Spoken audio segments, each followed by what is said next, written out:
Welcome back to the realest channel on YouTube, you know, and I'm sat here with who you lot should know by now. T-Bone, he's here in the cut, T_BXC and all that big business. Follow him right there. Yeah. We're doing the questionnaire, the long awaited questionnaire, Q&A, my bad, Q&A. Should have done this a while ago, but you know, things get postponed, things happen, you know, we can't speak on it, but a lot of things happen. We're pushing out other content as well. So yeah, let's get into the Q&A anyway. We're gonna get straight into the juicy question. The first question is from Ahmed El Hassan, and he asked, are you single?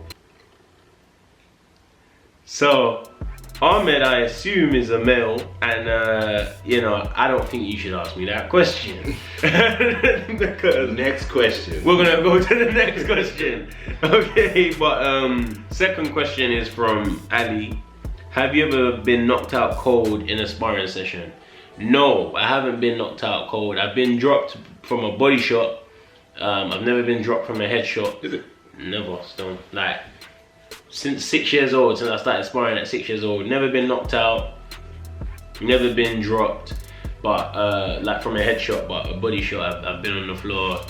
Them ones, they stay. The body shots stay, trust me. So I've been blessed, but don't try, we're not speaking it into existence. We're not gonna ask those questions again because I don't want to think about that. It's not even a consideration for me. No else. Yeah, let's get into question 3. This is from Search Fight Lounge on YouTube. Okay, good promo. Like, I like the way you put your name in there. Yeah, and then you made me say it. Yeah, smart. I have respect for that. How will the seating affect your boxing this year? How many times do you think you will fight in 2020? So for those that don't know, the seating is what has everyone on lockdown and what has the country in disarray right now, but we won't mention that word on the channel. Well, it's already affected me, to be honest, because I boxed February the 28th and I wanted to box again that beginning of May and stay active, but obviously that's not gonna happen now because things are gonna kickstart towards the end of May, mid-May, end of May. So it's kept me out of the ring. I just wanted to get back on a roll, and I enjoyed my last fight. I enjoyed being in the ring, different opponent, and yeah, it's kind of been a hindrance, but it happens. It's 2 questions in one, so I'll answer both. I think now this has happened, 2 or 3 more fights, maybe 3 more fights this year. That's what I wanna achieve. So we'll be gonna get 7-0. 7-0 by the end of 2020. No doubt. Winners win. That's what you say. Gotta say more emphasis though. How do you say it? Winners win. Come on. Nah, emphasis. I prefer the calm winners win. Say winners. See your lips. Winners. Winners. Winners win. And the funny thing is, this is my saying. He took it from me. Listen. Nah, I'm not having it. We're on camera. We're gonna settle this once and for all. Nah, but you know what? He took it when JJ beat Logan. Yeah. I said winners win. Then this guy ran with it everywhere and took my saying. Now he's teaching me how to say my saying. But I feel like I've made it more known than you have. That shouldn't really be the case when you look at life, how things are. But that's how it goes, isn't it? I've taken over and it's mine now. Do you understand? Damon Dash made it known that Rockefeller is his more than Jay-Z. But look at the difference. See what I'm saying? It doesn't matter. Next question. Oh my days! Look at this guy's name. Well, we can't say that. Memes UK 3. Who would win in a boxing match? Jake Paul or Logan Paul? Do you want my opinion? Yeah, let's see. Let's go with your opinion first. Jake. How? You think you'd knock his brother out? I don't think he'll knock his brother out just because big brother effect. That's what I was thinking. I think Logan would smoke him. But I do feel like Jake would get confidence throughout the fight and end up winning on points. Yeah, I think like he's proven, or he's shown he's a better boxer.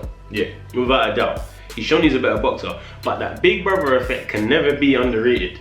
Yeah, it's like if you got a big brother, you know, alright, cool, my man, that's big brother. I mean, yeah, and then he might, you know what I mean? It's different. I don't know, man. That's a good question though, from Memes UK, because we ain't allowed to say the other name. But no, that's a good question. But I think Logan would take it, because you gotta remember, JJ swings, like JJ hits hard. People forget this. He actually hits hard, and if you're not a fighter, when he hits you, he's gonna make you act a certain type of way.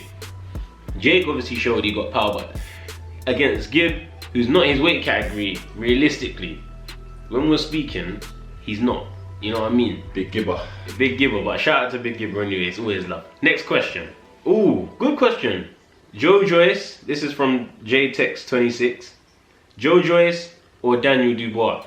Have you seen Joe Joyce fight? Yeah, I'm gonna go Dubois. Yeah, I think that's fair. I think Dubois is a good choice. He's just a machine, in it. Yeah, like, but Joyce, this guy is like, he walks forward and takes bangs, like he's on that. That's what he's on. How many are you taking from Dubois? This is the thing. That's what I'm thinking. But these lot sparred, they've sparred a lot of rounds. I've seen them spar rounds, so they know each other. It's a thing where they've done rounds together. A lot of rounds. Even better. Yeah, so it makes it more interesting. I'm gonna go with Dubois, someone that's been personally hit by him. I can tell you he hits hard. He does hit hard. I remember when I had a fight with him and I won, but my whole forehead the next day was swollen. My whole forehead the next day was swollen. He hit me, I'm telling you, he hits hard. But winners win anyway. But winners win. Ultimately, it's better to have a swollen forehead next morning as a winner than a swollen forehead the next day as a loser. Because I swear it hurts more if you lose. But you know, we don't lose over here. We don't lose over here. Anyway, next question. What keeps you motivated? Because I need some advice on how not to quit everything after like 5 minutes. Could have worded it a bit better, but what keeps you motivated, bro? Because you're on this winners win thing. Well, how do you keep that winners win mentality? How do you keep that spirit? You just gotta basically look at life as like, you have your goal, you have your plan in it, and you have to basically know what you got to do to get there. Take an L, make it LW, winners win. You can't lose if you're a winner, simple as that. This is the thing, you gotta have a winner's mentality. So even when you're going through the worst stages of your training, worst stages of your career, worst stages of your job, your life, you gotta always remind yourself that you're a winner. You gotta always remind yourself you're gonna come out on the other end. You're gonna come out the champ. You're gonna come out on top. So what keeps me motivated is just knowing, believing in the journey. You know, a lot of people believe in the result, but not the journey. So the win is one thing, the money, the whatever, the sponsorship, that's all the end product. You gotta believe in the way to get there, the path to get there. And if you don't forget the path, you'll stay motivated. Good question. I like these questions. You lot are doing a good job, you know. I like these questions. With that question still. I haven't done a Q&A. I don't think I've done a Q&A since the channel started. I think I might have done one since. I don't really do Q&As, so this is good. I like this. What was the hardest thing about training KSI? All right. So this guy here obviously is my boy. Yeah, he's been my boy for years now. So whenever I'm training someone or whatever, he always has the inside scoop on what's going on and my current emotions in the training camp, whether it be Gibb, JMX, whoever. Yeah. So what do you think I found hardest about training JJ? And then I'll tell the camera, I'll tell the people at home what the actual answer is. Well, from what I remember, yeah, there was like phases where he would do things right, he'll go away, he'll come back, and he'll just do everything wrong. Yeah. He just couldn't remember. He keep forgetting things. Everything, yeah. He wouldn't throw punches, he wouldn't, you know, but I guess it took time for it to click. That's what it is. When it clicked, okay, cool, gone. I think no, that was definitely one of the toughest things. One of the toughest things about training him was that sometimes you'd give him loads of information. Maybe I can say I'm guilty of giving him too much information overload or whatever you want to call it. But there would be times he goes home, I think he's got it, I think he's nailed it, and then we come back the next day and the day after that and it wasn't done. But I know that's a process. I know that's part of learning, but it doesn't stop it from being frustrating. And I think the hardest thing about training any of the guys is that I can't do it for them. Seeing them do it, I'm like, you know, like I'm looking at it like this part here is easy. Like all you have to do is hit man here. It's open, but they can't see it. I remember you sent that video and you hit him The first time in group chat. Yeah. I was like, whoa. It was mad. It was intense. It was intense, no, because it was only, the only reason I done that is because he was chatting back there. Not because he got it wrong, it's because he come back with attitude like, what you man on, like, and that's when... That's good though, man. It's good that can happen, man.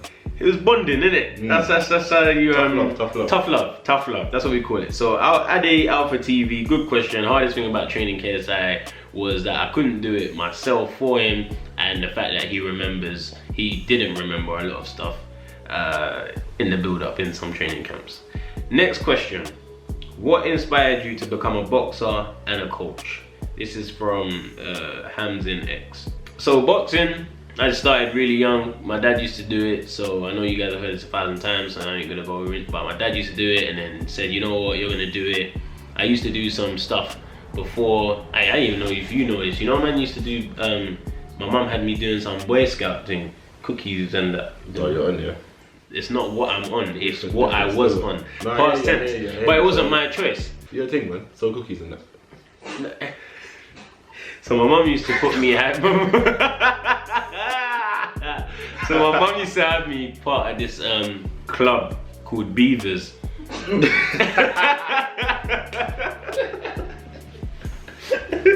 Okay. Alright, I'm gonna tell you, and this is he don't even know this, yeah. So he's getting enlightened on camera to the world, in front of the world. My mum used to take this group in Hackney called Beavers, and yeah, you go there and you collect badges. And you wear like the tie and all that, and like you used to sit in like a circle, like eat biscuits and that. That's the first time I taste strawberry custard creams. I remember that because I was looking at like, this is different still. Like I used to look forward to going because I'm like, pink custard creams and that. Yeah, fun. And then my dad was like, why is he doing this? Like, why are you making it? And you know what my dad's like, and he's like, why are you making him do this? Then they had one swimming gala in York Hall. And he was doing egg and spoon race in the water, and I only learned how to swim maybe 3 years ago, so you can imagine it was a shambles.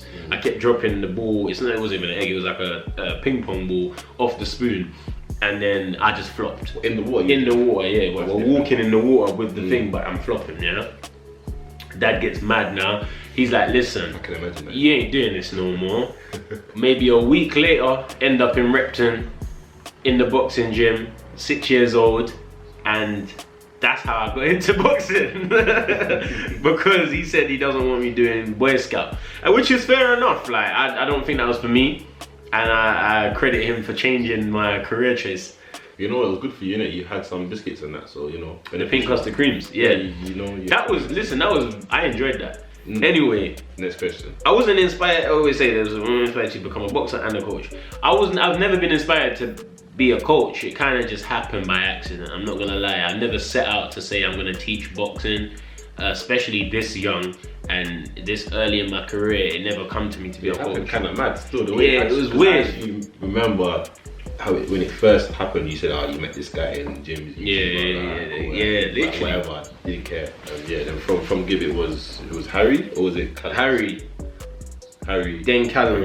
Then Callum done a video with you in it. Yeah. Meet Viddal. This guy is my personal trainer. I'm with him every single day of the week. But he also boxes for Team GB. I remember that's mad still. Hey, come on, real G. Come on, winners win. Yeah, just shut off. Literally, coaching was an accident, but it turned out to be one of the most obviously beneficial things I've ever done in my life. So people, as much as you have a plan in life, don't be so rigid in your mindset. Like literally broaden your horizons, because coaching ended up getting me to a point where I was beefing with Shannon. Remember, you know what I'm saying? That's how life works. So shout out Benz as well. Next question. It was quite a long one. This is from Jason O'Connor. If the whole YouTube boxing thing never happened, how long do you think it would have took you to get to the stage where you're at now in your career? Or what do you think you would be aspiring for? Wow, that's something you don't need to really work on this, because I know it ain't my reading. I'm gonna try it one more time. Or what do you think you would be aspiring for in 2020 Olympics? Alright, I get what you're saying though, bro. If this whole YouTube boxing thing didn't happen, I would still be an amateur boxer trying to go to the 2020 Olympics. which is mad. It's now the 2021 Olympics. Yeah, oh yeah. So it's kind of mad, because if this whole YouTube thing didn't happen, my career would have been delayed anyway. But I'd say it was between me and 2 other people at the time of me turning professional who could have gone to the 2020 Olympics. There was 2 people ahead of me at the time. So it was definitely something that could have happened. It was definitely something I was striving towards. But yeah, this whole YouTube boxing thing changed everything. A lot of people go to the Olympics for publicity, to become a household name. And through this whole YouTube thing, I've become more popular than the last how many Olympians besides Anthony Joshua. So yeah, it's helped me a lot. And talk your stuff, man. Talk your stuff. Yeah, man. You know, it's true though. You know, we get a million subscribers and all that. You know, winners win. Winners win. But yeah, good question. Not worded correctly, but good question. Next question from Logan Channel. Who would your dream collab be for a song?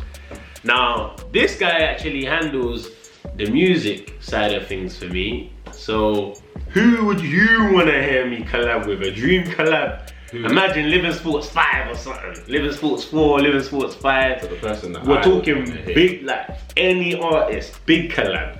If I could pick anyone, I think sonically Travis Scott would be sick. Woo! Travis Scott. Real ex Travis Scott. I know who you want. Who? Who do I want? Like now at the moment. Alright, who do I want right now? MT and Bugsy. Alright, cool. But that's gonna happen. We're gonna make that happen.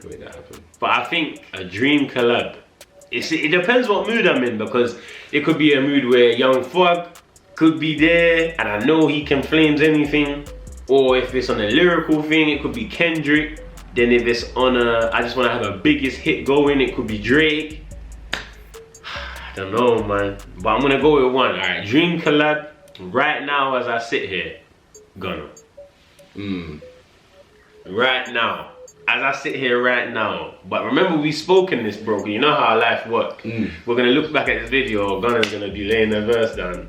Yeah, man, come on, it's gonna happen. I can already see it. But I go right now, my dream collab, final answer, Gunna. How did you meet JJ, and did you meet him wanting to train him? So I met JJ through Calyx. Like the immediate connection is through Calyx. It all built off training Gib and everyone. But the immediate, my friend needs a boxing trainer and I recommended you. That was from Calyx. So that's always eternal love to him, because he made that connection happen. When I met him, I didn't think I was gonna be his trainer as long as I was. I didn't think I was gonna be a full-time boxing coach to him. It was kind of a thing where it was thrown up in the air. Joe Willer pushed him. He said he wanted to fight. So I took him through a couple boxing sessions. If you go all the way back on his channel, his main channel, you'll see the first time I actually met him where he's trying to hit me.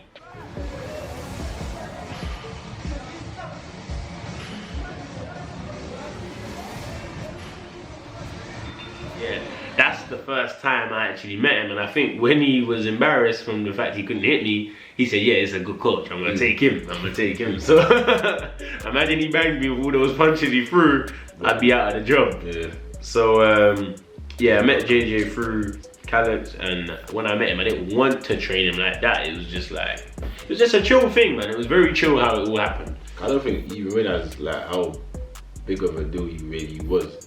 No, I didn't. I don't know, cause we don't really, like, we didn't watch the community. We didn't know the community. Yeah. Like Gib explained to me what a YouTuber was. Yeah, literally. Yeah. I didn't know what a YouTuber was. Like, I know there was YouTube channels out there. I didn't know how serious it was. Like how you get revenue, like everything.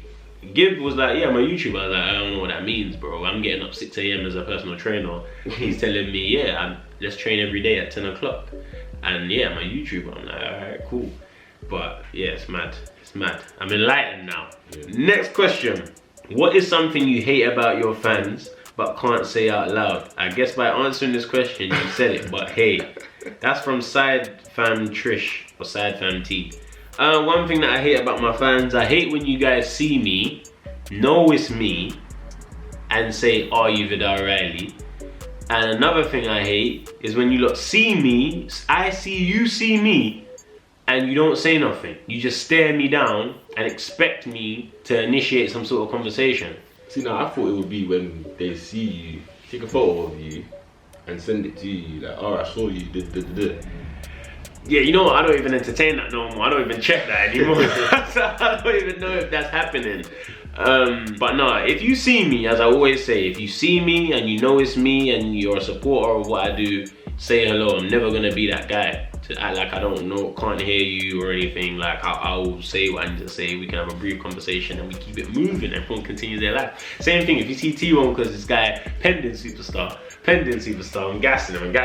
If you see him lurking somewhere, then say hello. Say winners win. Greet him with a winners win, innit? I might start off the conversation with a good vibe. Good vibes from there on out. Good vibes. If you see him on the street, this is my request to my subs. If you see him on the street, shout winners win. But don't be too crazy with it, because then... No. Do how you feel. You see, man, say winners win. So I've said what I don't like, so guys, don't do it. But we all know what you're gonna do now. Definitely everyone's gonna start screw facing me when this whole situation is over and everyone's allowed back at their house. Who is your least favorite sideman? It's a good question still. Who's your least favorite sideman? Boy, that's a that's a good question. well, based on the ones that I know most, or like closest to, I'd say, I'd have to probably just say. That's a good question, you know. Because it's easy to say, oh, my favorite sideman is nine, but it's like, what's your? Who's the worst sideman? Maybe Josh, just because I didn't really speak to him that much. Yeah. Josh is cool because I chat to I don't that doesn't mean I don't like him. That's who you know, innit? In terms of you've seen them all in passing, innit? You haven't been around them all. But so, I don't know, from someone that's been around them all, my least favorite might be it might be Vic. I don't know. Are you bullying Vic? I don't even bully. Everyone bullies Vic. I'm not even bullying him. But you know what? Just because he's my least favorite don't mean I don't like him. It just means that the competition is high right now. And I think I've spoken to him the least out of everybody. Me and Ethan used to flex and that because he's my client. Josh has helped me a lot in terms of Sidemen clothing, sponsoring me in my fights and stuff. That was because of him. Simon came all the way out to Dubai to watch me fight with JJ. And Harry obviously was my client as well. And that leaves Vic, innit? So, I guess so. Yeah, so yeah, my least favorite Sideman. No, because I dislike him, I don't want you to start chatting, is Vic. I just explained the reasons. Alright, that was the final question still. That was the final question. We breezed through. We gave some detailed answers where detailed answers were needed. We gave short answers where short answers were needed. We threw the no comment when the no comment was needed. So, I guess it was a good Q&A. I finally did it. I'm sorry I took so long to do it, but it's been done. If you think I look fresh, as I always say, if you like the color that man's wearing right now, if you like the little white logo on the left side of man's chest, then it's my protein. Make sure you head to the website, grab your bits and pieces, 37% off. I always get more % off than the average discount that's happening. So use my name, it's more beneficial to you, okay? And I think maybe that's it. So like and subscribe, as always, it's the realest, it will always be the realest. Winners win. It will always be a winner's win team. Zero flow, cold flow, sub-zero. Yeah, switched up how I murder pussies. No rapper on my parallel. Perfect combo with the milk and cookies. No strap, no shank, no felon. All I do is think the weapon. I'm the jack of every single trade. No, we ballin' when they're sick. Money paid, no stress in the camp.